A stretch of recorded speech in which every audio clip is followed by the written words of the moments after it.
Good afternoon, everyone. My name is Pete Jenkins, and welcome to this webinar on gamification for business, how and where it works best. Today, I'm quickly going to explain who I am, then give you a brief overview of gamification, and look at some examples of how it applies to human resources, marketing, and administration. And after that, answer any questions you may have for me. Please feel free to add these questions in the GoToWebinar client as we go along. I can see I've had one question already, so that's great. A little bit about me. I'm now in my 6th year as entrepreneur in residence at the University of Brighton. I am the current chair of GamFed, the International Gamification Confederation. There we are aiming to foster and encourage best practices within the gamification industry. We recently started listing peer-reviewed white papers and gamification case studies, which you can see on the GamFed.com website. I'm also a researcher on gamification for human resources at Chrome, the Centre for Research on Management and Employment, and here myself and a colleague, Dr. Penny Simpson, have recently published a useful fact sheet on the use of gamification within HR, which will be available to download at the end of this talk. My day job is that I'm founder of Gamification Plus Limited. Here we consult and advise on gamification strategies to use in your business, particularly in sales and marketing.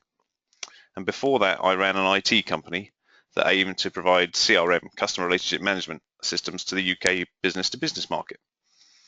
I spent many years seeing companies come to us with CRM systems where they had failed to get all the features they'd bought adopted by their users. Indeed, in 2002, Gartner research said 55% of CRM projects don't produce results. And then over 10 years later, and in spite of many software improvements and advances in CRM that I've seen made since, more research from Gartner Group concluded that still anywhere from 50 to 80% of CRM implementations were failing in terms of not meeting expectations. Now, I believe that the problems lay in getting users to adopt these CRM systems and that there had to be a better way to do it. And that was when I came across gamification, studied it, and realized that it was the methodology I could use to solve the problems of motivating and engaging people to use CRM systems. Since then, I've worked with gamified CRM systems such as Zermo, recently rebranded as CRM.me, and it's a delight to see the improved adoption of systems and broader range of features used within those systems. Plus, it makes my life a lot easier. Very quickly after that, I realized that gamification could be used as a great method to increase motivation and engagement for many different processes, not just CRMs. I'm going to give you a quick overview of gamification. I'll look at some gaming and gamification statistics and also see where gamification is headed in the future. Have you ever come across the piano stairs idea?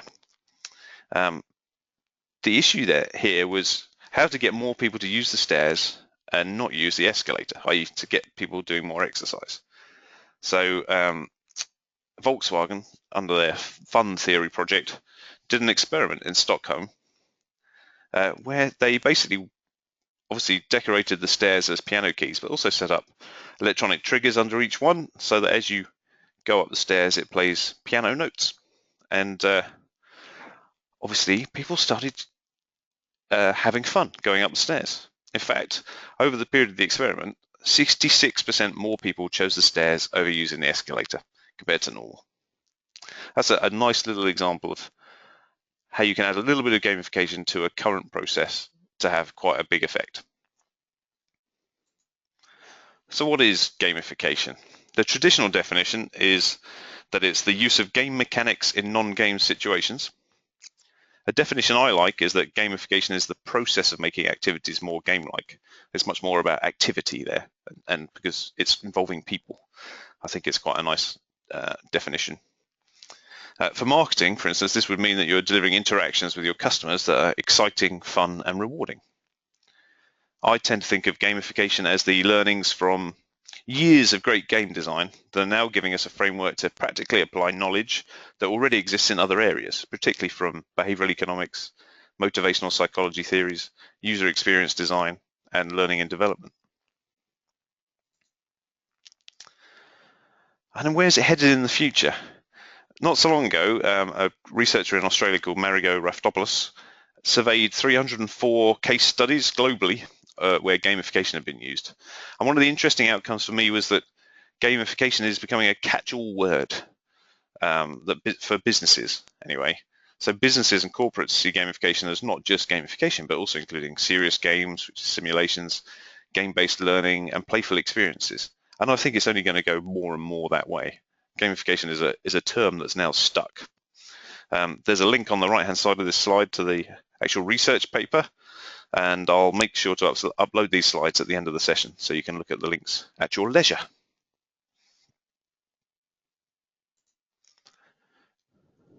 You may not have heard of the video game Destiny, which came out in September 2014.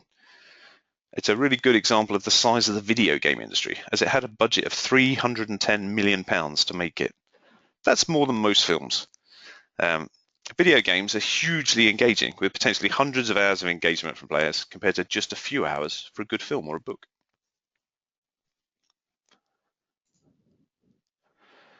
Now I've got some stats for you, and to try and find a more engaging way of getting them across to you, we're going to have a short quiz. If I can make this work. You should now have a question on your screen. 2014 research tells us that there are how many video gamers worldwide? If you could all vote and tell me what you think the answers are. I'll just give you all a chance to put your answers in.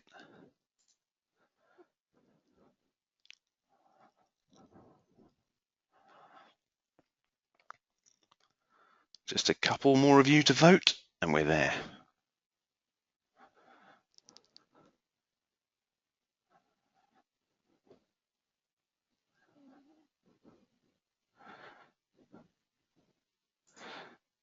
Okay, let's share that.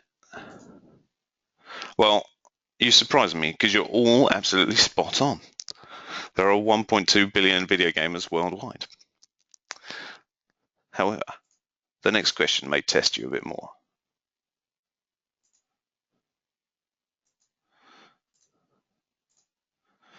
So of those 1.2 billion video gamers, how many also play mobile games? So games on mobile devices such as smartphones and other mobile gaming handsets.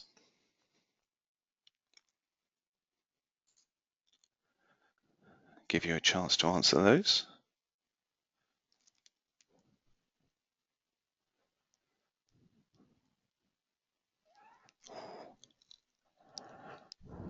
Just a couple more of you needed to vote on the answer.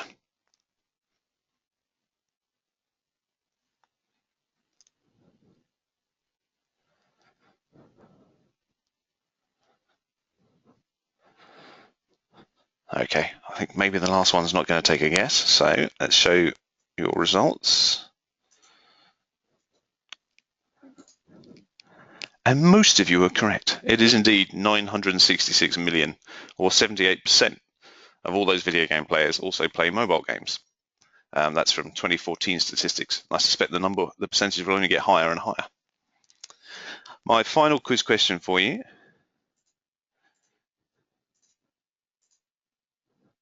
is more about the demographics of those video game players. So you should be able to see a question asking, what percentage of video game players are female? And I know one of the attendees attended my course a year and a bit ago, and I can tell you the stats have changed since then. Let's see what you're thinking.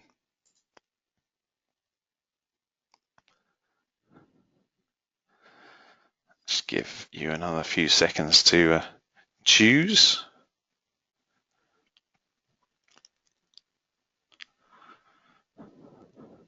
Okay. Well, this one looks like it caught you out, because none of you got the answer. It is indeed 52% of video game players, so more than half are female. This went up from 47% in 2013 to 52% last year. I've got a sneaking suspicion games like Candy Crush are the reason for this. Those are games that are playable in short bursts that fit more easily into women's lifestyles. Some other interesting statistics are that, let me just close that poll.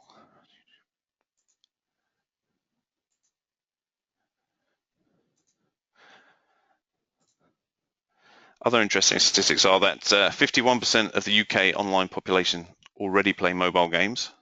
So the previous statistic I gave you was international. But even more relevant for business is 96% of smartphone users research products and services on their phones. So if you want to get information in front of them about your products, then you've got to make it available, easily searchable online through mobiles. Now we're going to take a look at how gamification is already being used in business. We'll start with applying it to human resources issues. Another quick stat here, it didn't lend itself so easily to a quiz question. Only 31% of workers are actively contributing to your business, it basically says in this stat, which illuminates why HR people are looking into gamification to help them in their roles. Indeed, every year I attend a 3-day conference just on how gamification is being used in HR. And some of the following examples I'll show you are from case studies I heard there. The first one we're going to take a look at is Gravitalent, which is a company that's been doing some work with IBM. This is an example of it's a crossover between gamification and a serious game. It's being used by companies like Prezi and others to identify potential employee strengths, to help them in hiring the right talent, and in putting together high-performing teams. These are great buzzwords from HR. How does it work? You play a game for 20 minutes and it assesses during that game from your gameplay many aspects of your personality and attitude, from how you approach the challenges and things happening in the game. Very clever stuff. There's a my result or personality type from the 8-minute long free game, which you can get on the website at gravitalent.com, is that I'm a chameleon out of their different personality types, which is someone with strengths in all areas. Nice. Pleased me to see that. The power of this sort of app and game is that it gives you instant results. It's utterly scalable. You can have 1,000 people going through your recruitment process. It doesn't really matter to the system. You're going to get the data back really quickly and easily. And it's pretty multicultural. There was very little written words written on the screen. It's a game to play. There was very little text. In fact, in this particular game, there's no culture-dependent context. It's just a strategy thing on the screen. It doesn't depend on culture. It's very cleverly written to work internationally. There's a company fairly local to us here in Brighton called Breathe HR. They've got an HR system which does your normal HR things, but also has a feature they call Kudos. And Kudos are aimed to boost employee engagement by making employees feel appreciated with customizable messages, such as the highlighted "John went the extra mile" message. So anyone within a company can give kudos to other people within the company. So it's a full 360 view. Everyone can give feedback to everyone else, and it's really quick feedback. From a gamification point of view, this is motivating staff by giving them feedback and also public recognition. Really good. It allows HR to see who's really making an impact. In fact, I saw a news report earlier this month that the big consulting firm Accenture is giving up their annual appraisal system completely and moving to this sort of ongoing feedback and review method. So, and 5% of the top 500 companies in the States have given up on annual appraisal systems now as well. So that seems to be the way things are heading. This is one of the examples I heard at the Gamification and HR Summit, actually. So Rabobank, they developed an app called iQuest as a gamified learning app to support their financial advisors and assistants in a change program. How does it work? Every month, a new challenge is waiting in the mobile app. It consists of different types of jobs. Jobs or questions are generally about a work process or system, about changes in regulations, and about certain customer scenarios. They're always able to be played within just a few minutes. Success on these jobs earns you points, which you can spend on buying and owning a home, which you can see in the screenshot, and the size of that home and how it's decorated, etc. So in the app, you can also see the houses of colleagues, so you know where you stand compared to others. And in the progression board, you have insight into your progress, and you can see what jobs, questions, and challenges are available and what can be unlocked and played later. So fairly simple. Really is a very engaging quiz with some gamification mechanics in it. Results from their app so far are that of the 1,700 users it's aimed at, 25% of them have downloaded it. So obviously with gamification, you should only get people to volunteer to play things, otherwise they'll be demotivated by it. So you have to find ways to encourage them to get on board in the first place. Of that 25%, 50% of them are active players. 66% of players finish all the challenges, which is pretty good, and the users rate it with an 8.5 out of 10. And interestingly, from my point of view, where do they actually play it? 65% of them play it at home, 24% at work, and 11% while traveling. So that whole short quiz or short challenges type thing enables people to fit it into their busy lifestyles. Very useful. A bit like, so this must be the Candy Crush of gamified apps within a bank.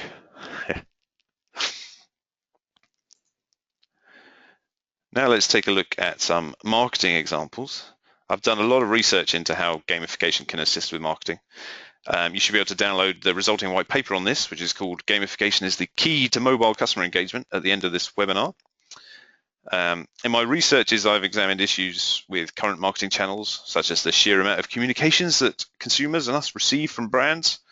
One of the best answers to which is to massively increase the relevance of your communications with them. There are also changes in the way consumers relate to brands, such as that they want to be rewarded for any engagement with the brand's messages. So what does that mean practically? It means that a consumer's attention is no longer free. Now, my first example is quite an interesting one, is the Mason Bond. Okay, this is actually an offline game. As you can see, there's a physical bond certificate. This game was designed to build a stronger sense of community in the town of Mason in the US. And the game won the 2011 Future Everything Award for Outstanding Innovation in Art, Society and Technology. How does this work? Organizers distributed special symbol-coded bonds, as you can see on the screen, each redeemable for an unknown denomination in Mason money, from $10 up to $100. And that money could be spent in local businesses. The catch was that each player got just half a bond, and to turn it in, they had to find the person holding the other half, who could be anyone in the whole town's community. So to find their match, players used a variety of methods, from social media, online message boards, the Mason Money website, and even face-to-face contact, bumping into people in the street and going, "Have you got a bond still?" Once the people holding the two sides of the bond turned it in, they could go in together to the Mason Money office, and they'd get the real money, which could be spent at various businesses in the area. The businesses in turn were reimbursed with real money by Mason Money. So there's a bit of a virtual currency thing going on there as well. They spent $65,000 of real money in reimbursing these bonds, all of which got distributed. And the results of this game were about 15% of the match players became Facebook friends. 70% of the people who responded and had it in their notes said they would recognize the person who had had the other half of their bond and say hello. And most importantly, from my point of view and business, about 46% of players said that the Mason Money tokens took them to a local business that was new to them, and 92% reported having returned to that business after the game.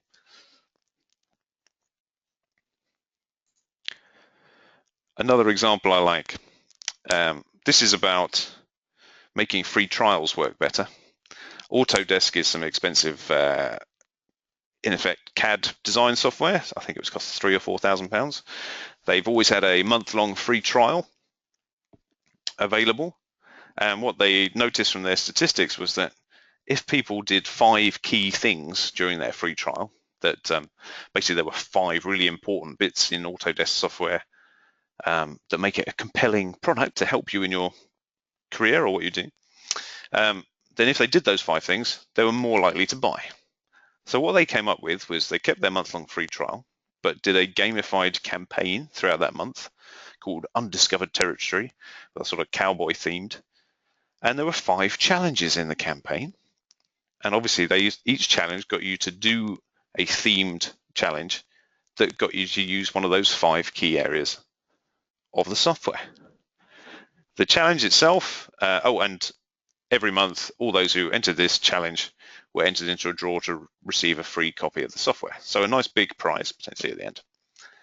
So the big prize and the nice marketing campaign encouraged a 54% increase in overall trial usage, but it led to a 15% increase in buy clicks. So quite a big effect just from adding a little bit of engagement to a free trial. Really, I like that example. Then we can see how it's been used in loyalty schemes. Teleflora, they built a bit of gamification into their loyalty scheme, rewarding customers who commented on, reviewed and shared products on their site and on social networks. And their conversion rate improved by 92%. Simple, effective, big impact. To me, administration often falls under the purview of HR, but I do have a great example for you next. For over 15 years, I've worked with CRM systems and databases, and one of the issues clients always have is the quality and quantity of data being entered or not being entered that should be being entered. And recently I realized that we now have almost 2 years of statistics from our clients on how much they use the gamified CRM system, which we work with called CRM.me. And from those statistics, we can see which game mechanics are being used the most to engage users and get them comfortable with the system and to use it regularly and accurately. Overall, it has been very effective. The main game mechanics in the system being used to onboard users and get them using the system are points, levels, badges, collections, a virtual currency, which is also redeemable for rewards, although not in every business, depends on whether the business has set up redemptions. In the table you can see on the screen, you can see the top 10 users in the UK of our customers by monthly average of their total points. I only came 18th overall, which is outrageous. I really thought I'd be in the top 10, considering I use the software all day, every day. So interesting facts from this. The top 2 users in the whole country actually work in the same company.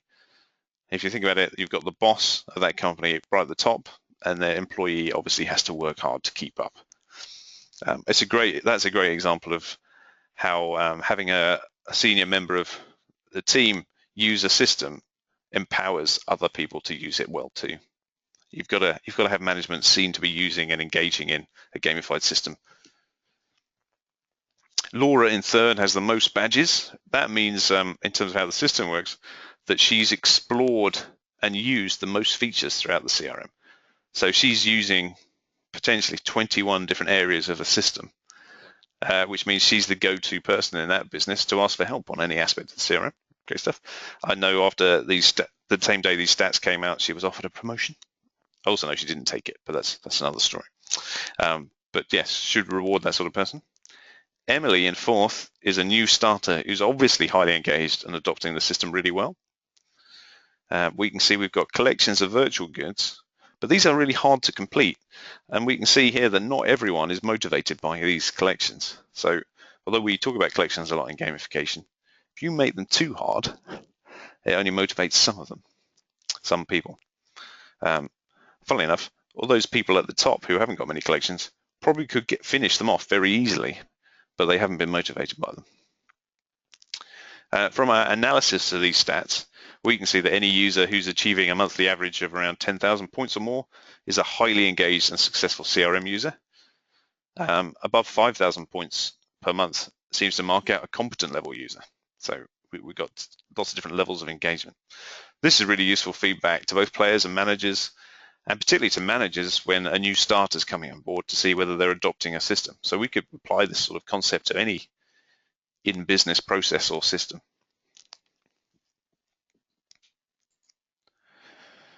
I thought I'd give you some ideas on what to look for in a gamification strategy and how to measure whether it's working for you. So I've got these are some of the ones we tend to use. So measuring engagement and choosing good metrics. We measure the success of our gamified approaches, particularly in marketing, but many of these can work in other situations.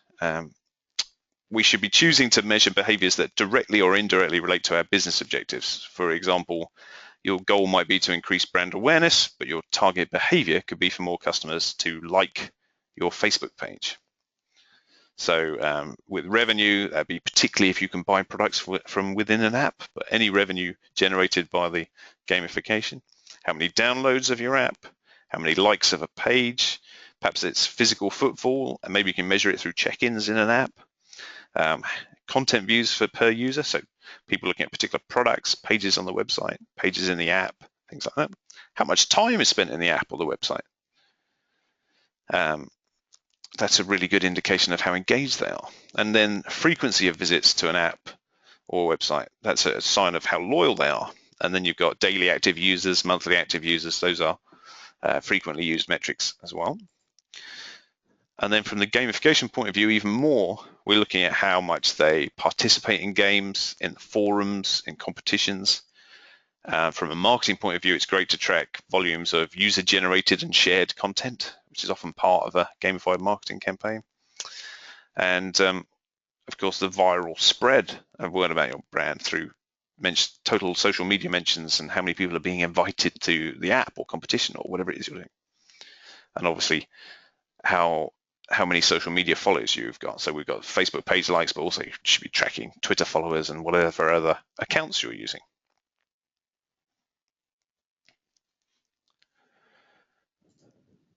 Now I've actually whipped through this content today.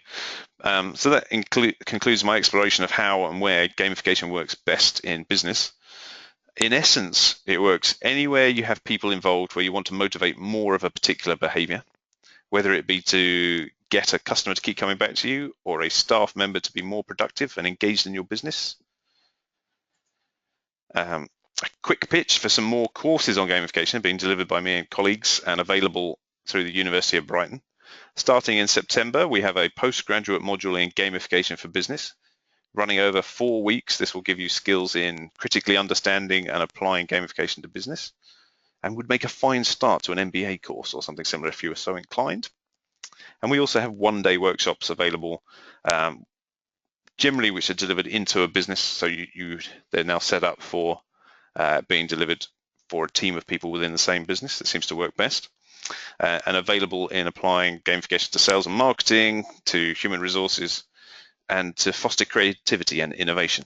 There's a whole sub-concept within gamification of about the theories of play and how freedom to fail play encourages freedom to fail and takes the pressure off coming up with ideas and creativity, which leads to better and more creative ideas. That's the underlying concept and theory there. There are some handouts available in the application, in the GoToWebinar application on your screen. And the first one is a really easy to read and understand overview of gamification and how it can be used in human resources. Then there's my white paper on gamification is the key to mobile customer engagement. There's some really good stats in there about mobile use, where customers are engaging, what they're using their mobile phones for, and then how we can use that in gamifying their behaviors. And on the screen is a link to a webinar I gave through the University of Brighton a couple of weeks ago on the 6 C's of gamified marketing framework, which I've created out of my researches in that white paper, which basically gives you a really easy to apply, a simple way to apply gamification to your next marketing or loyalty campaigns. Please do take a look. I'll just have a quick look and see if there's any questions.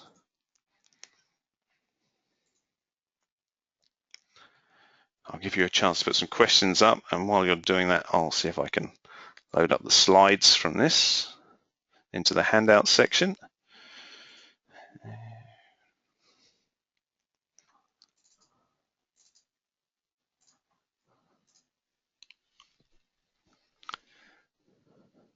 That's now uploaded and available there, which is cool.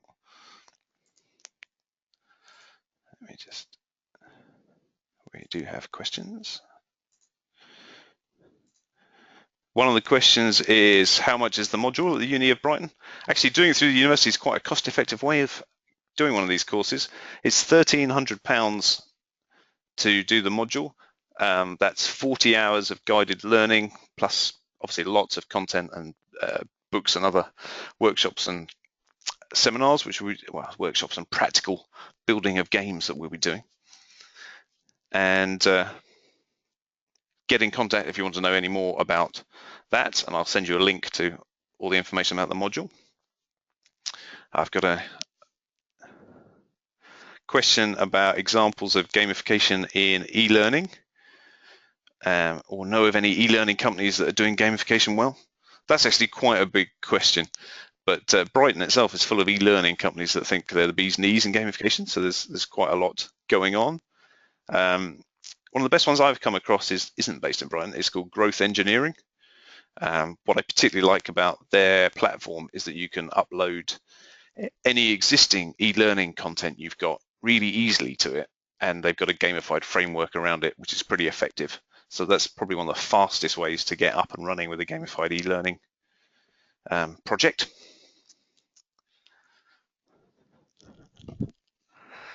And the rest of the questions are mostly people saying hello and thanks for the webinar. So it's been my pleasure.